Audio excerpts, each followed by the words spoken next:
Salam kebangsaan Indonesia.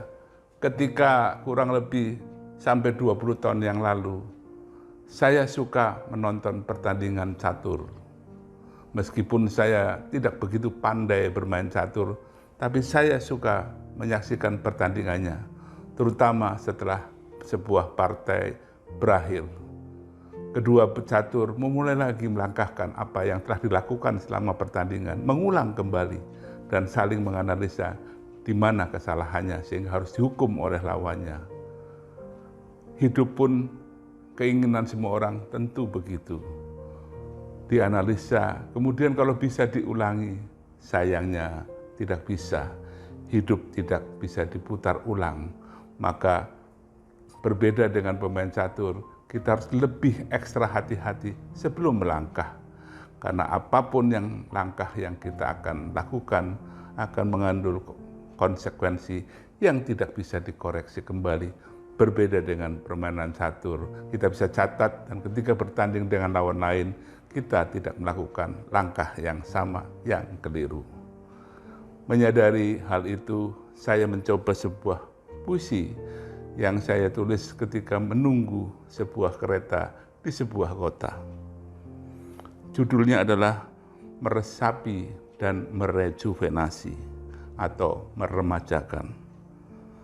Sebagai manusia, kita sering menyesali langkah-langkah keliru yang telah kita lalui. Air mata kesedihan terkadang menetes di pipi.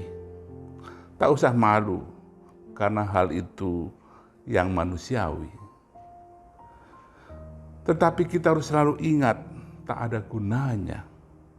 Karena tak seorang pun bisa membalikan masa. Yang bisa kita lakukan adalah mempelajarinya. Seperti para pecatur menganalisa langkahnya. Hidup harus berjalan terus ke depan. Masa lalu hanyalah bagian dari pelajaran. Namun ingatlah, perubahan nafas kehidupan. Resep lama harus disesuaikan dengan zaman. Mempelajari, meresapi, juga merejuvenasi. Itulah jalan para arif yang perlu diteladani. Mau menangis boleh, tetapi sebentar saja. Selanjutnya bangkit dan berjalan ke muka. Para bijak zaman dulu, termasuk Konfusius, menyadari bahwa banyak hal yang telah dilakukan oleh para pemimpin di masa lalu. Dia menuliskan sebuah buku yang diberi judul Chun Shu Jing, Kitab Perubahan Musim Semi dan Musim Rontok. Tujuannya adalah agar kekeliruan-kekeliruan yang telah dilakukan oleh para penguasa terdahulu tidak diulangi oleh penguasa berikutnya. Sementara kalau ada kebaikan harus dipelajari dan disesuaikan dengan zaman.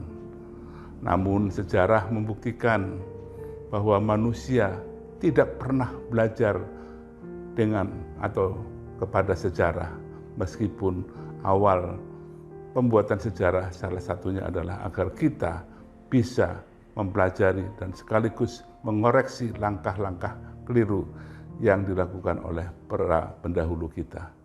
Selamat merenungkan dan salam sehat untuk kita semua. Terima kasih.